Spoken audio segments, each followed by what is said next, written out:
Hello again to my channel. Finally, it's summer here. Pwede na po tayong lumabas at hindi kompleto ang summer pag wala po tayong barbecue. Kaya ngayon, gagawa po tayo ng Pinoy Ihaw-Ihaw, Pinoy barbecue. But not just one, not just two, but three Pinoy Ihaw. Gagawa po tayo ng pork laman ngayon, pork isaw at saka pork tenga. Kaya todo na to. Kaya kung gusto niyo pong malaman kung paano natin piniprepare, abay, tutok lang po tayo sa video natin. So, tara, let's cook!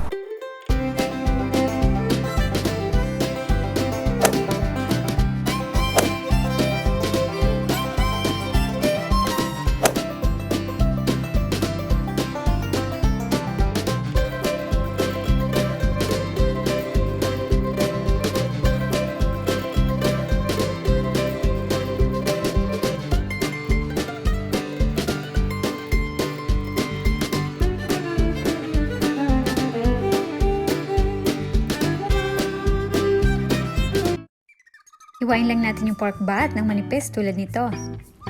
Ang kainaman, pag manipis yung hiwa ng laman, ay madaling maluto at madali ring tuhugin. And for the marinating sauce, imix lang po natin lahat ng mga ingredients sa isang large bowl and haluin lang natin ng mabuti.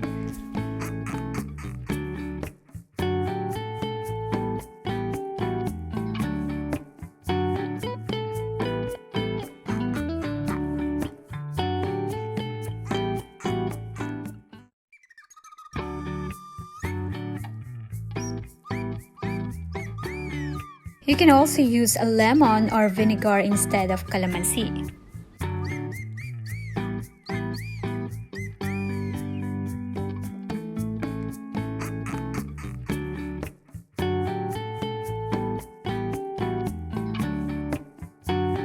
At ilagay lang ang sauce sa hiniwang pork at ihalong mabuti.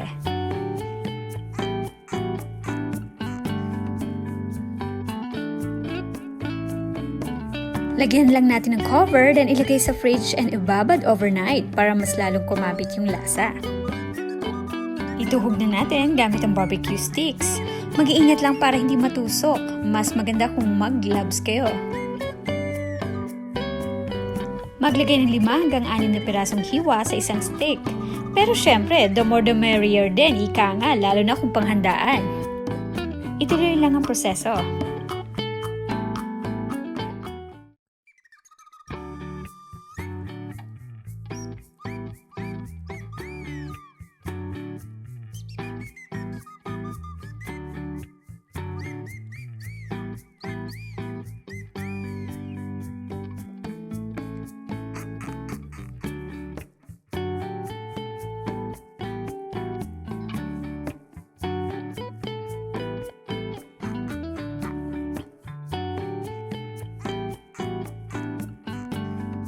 Alright, 1 down. Ready na to for grilling.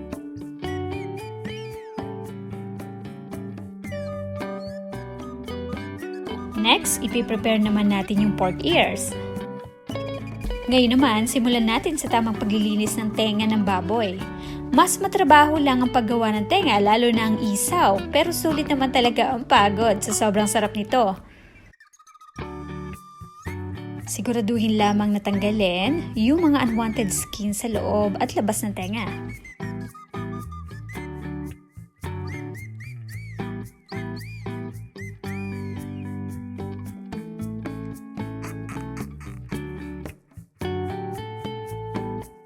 You can use a small knife para kiskisin yung balat at maalis din yung mga natirang balahibo ng baboy.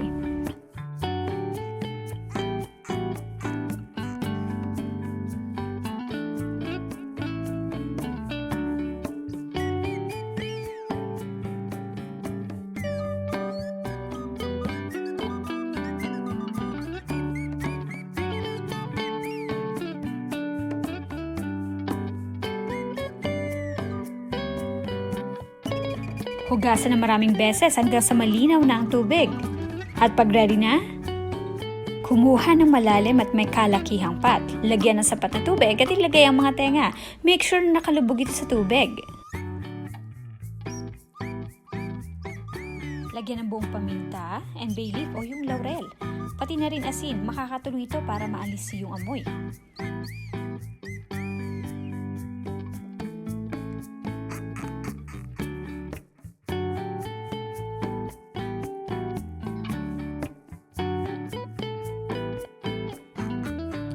Pakuluan ng 1 oras. Iwasan na ma-overcook para hindi humiwalay ang laman sa litid ng tenga pag inihaw.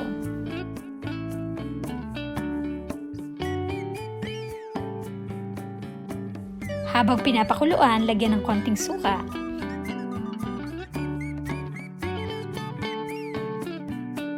Katapos ng 1 oras, alisin na sa apoy at i-drain ng tubig. Hiwain lang natin ang katamtamang laki. Usually sa 1 pirasong tenga, nakakagawa ako ng 12 to 13 pieces na hiwa tulad nito.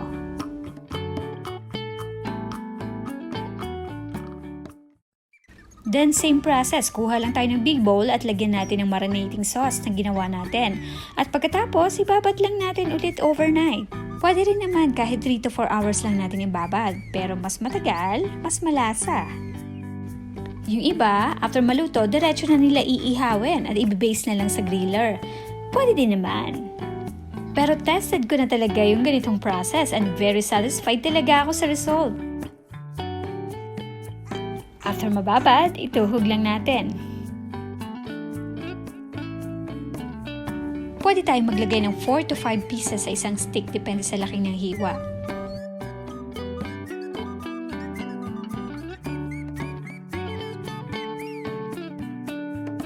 One tip po pala, ibabad natin yung barbecue sticks sa water for 20 to 30 minutes bago natin gamitin nang hindi madaling masunog ang sticks pag nag-iihaw na.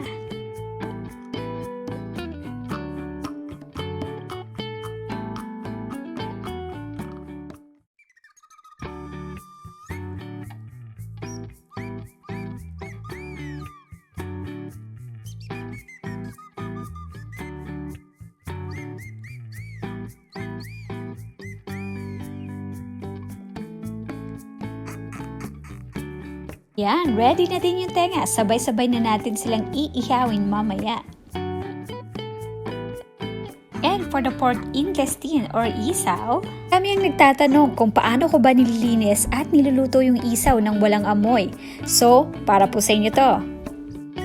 First, hugasan ng mabuti. We want to get rid of the slime as much as possible. Ulitin ng ilang beses, mga 3 to 4 times. Then, i-drain lang natin yung tubig at lagyan ng harina at asin. You can use any kind of salt and flour. Then, lamasin lang natin. Gaya nito, nakakatulong ang harina at asin sa pagalis ng amoy ng isaw.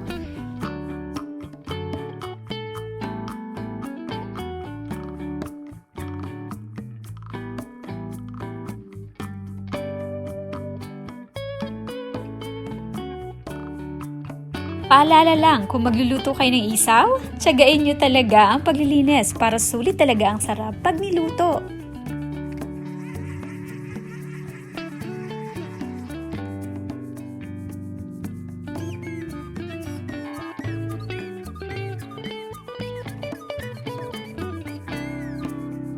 Pagkatapos, hugasan ulit na maraming beses. Now, uulitin lang natin ang proseso, but this time, babaliktarin natin yung isaw para malinis natin yung loob.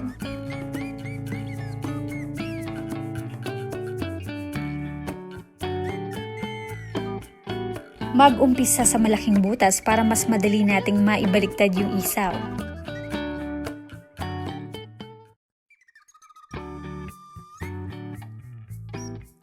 Gumamit ng gunting para bawasan yung mga sobrang taba sa loob.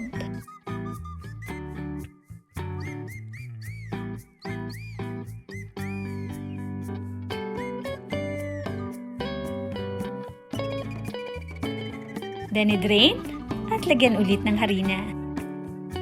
So same process lang po tulad ng ginawa natin kanina.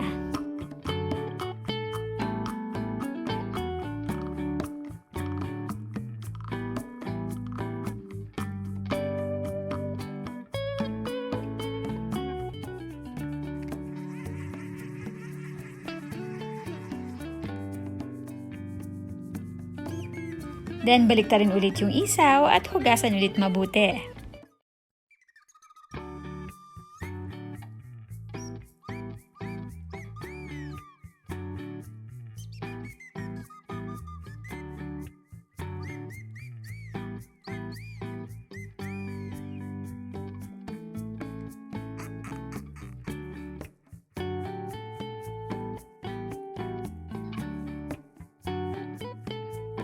Again, kuha lang ng large pot at ilagay ang isaw na may asin, bay leaf, and buong paminta.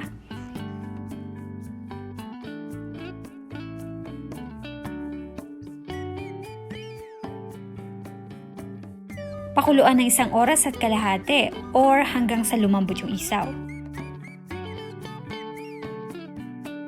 Habang pinapakuluan, lagyan ng konting suka. Ang oras, alisin sa apoy at i-drain ng tubig. Iwain lang natin ng pabilog, depende sa kapal na gusto nyo.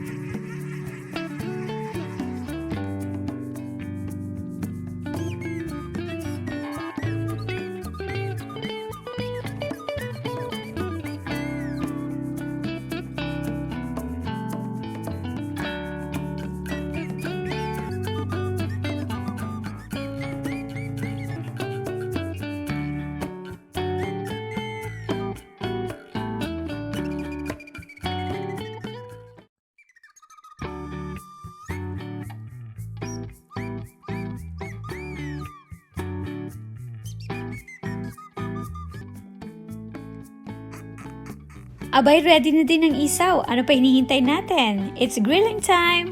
Para sa basting sauce, ito rin yung saktong marinating sauce na ginawa natin. Tatagdagan lang natin ng cooking oil.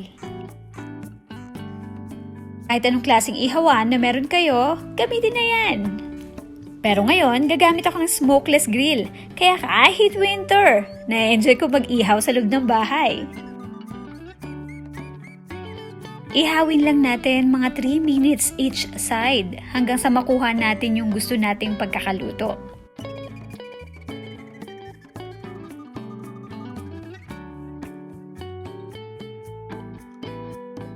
I-baste lang natin from time to time para maging moist yung meat habang iniihaw.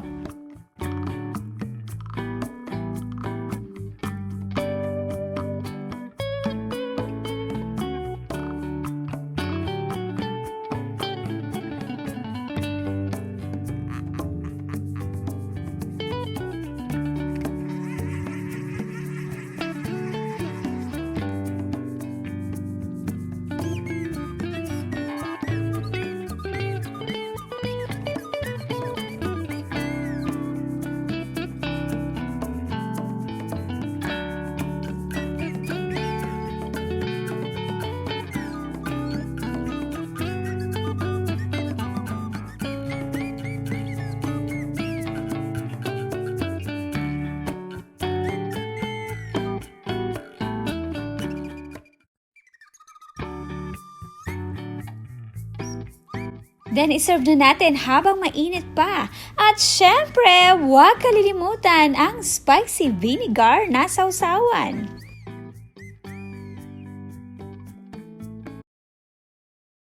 Thank you so much for watching. Again, kung nagustuhan niyo po yung ating video, please like and subscribe. Click na rin natin yung bell para ma-update po kayo sa ating weekly recipe. See you again next time!